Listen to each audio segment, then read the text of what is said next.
ఏమిటి మళ్ళీ వచ్చారు? నిన్నిలా నిరాధారంగా గోవాలో వదిలేసి నేను మాత్రం వెళ్ళడం న్యాయం కాదు. నిన్ను కూడా నాతో తీసుకెళ్లాలని వచ్చాను. నేనా? నేను రాలేను, రాకూడదు. కాదు జో, నీ జీవితానికి ఓ దారి ఏర్పరిచే వరకు నువ్వు నాతోనే ఉండాలి.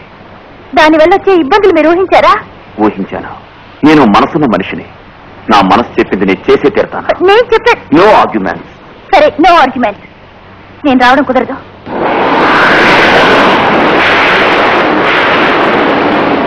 కనిపించకుండా పోయినా మధుమూర్తిని కనిపెట్టేశారట కదా.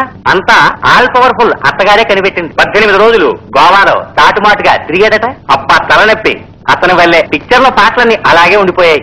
రేపటి నుంచి రికార్డింగ్ వస్తారని అనుకుంటున్నాం. ఈ రోజు సాయంత్రం ఫ్లైట్ లో వస్తారు.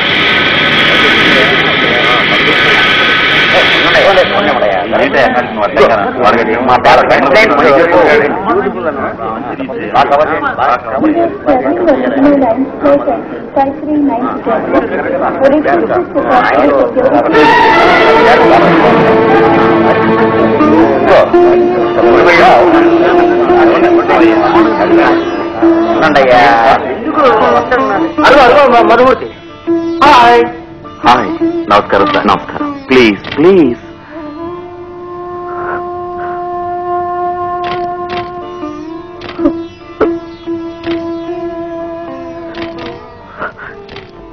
మీరెలా ఉన్నారా? నువ్వెలా ఉన్నావు? ఒంట్లో బాగలేదని అబద్ధం చెప్పాను. ఇలా అబద్ధం చెప్పి మీకు ఒక షాక్ ఇద్దామని ఎయిర్పోర్ట్కి వచ్చాను.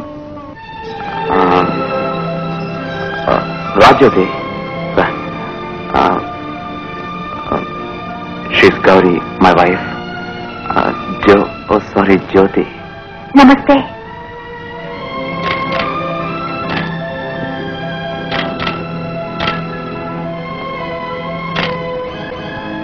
వచ్చింది, మన ఇంట్లోనే ఉంటుంది. ఎవరిది?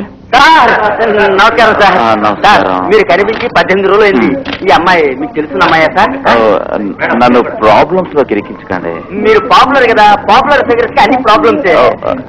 నేను ప్రశ్న తర్వాత కలుస్తాను. Please please please, no photograph. Please please.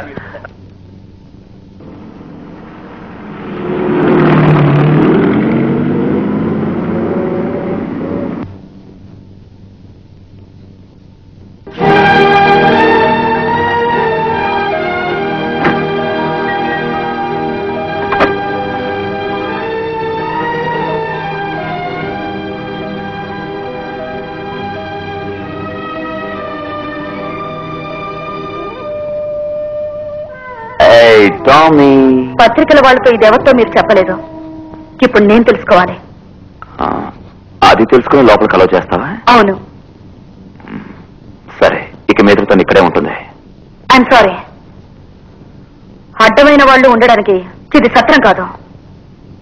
Gauri, please, జ్యోతిని అవమానించుకో. ఇంటి ముందు నిలబెట్టావు, ప్లీజ్. ఇది మా అమ్మగారిల్లు. ఎవరిని అనుమతించాలనేది నా ఇష్టం.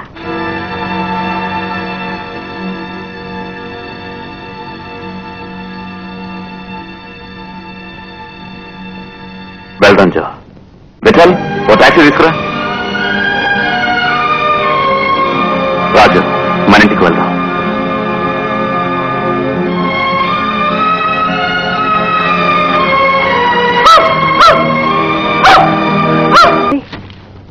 అడ్వకేట్ మాట్లాడుతులేక పత్రిక ద్వారా మాట్లాడుతున్నాడా? నాకు పత్రిక ద్వారా మాట్లాడడం తెలుసు.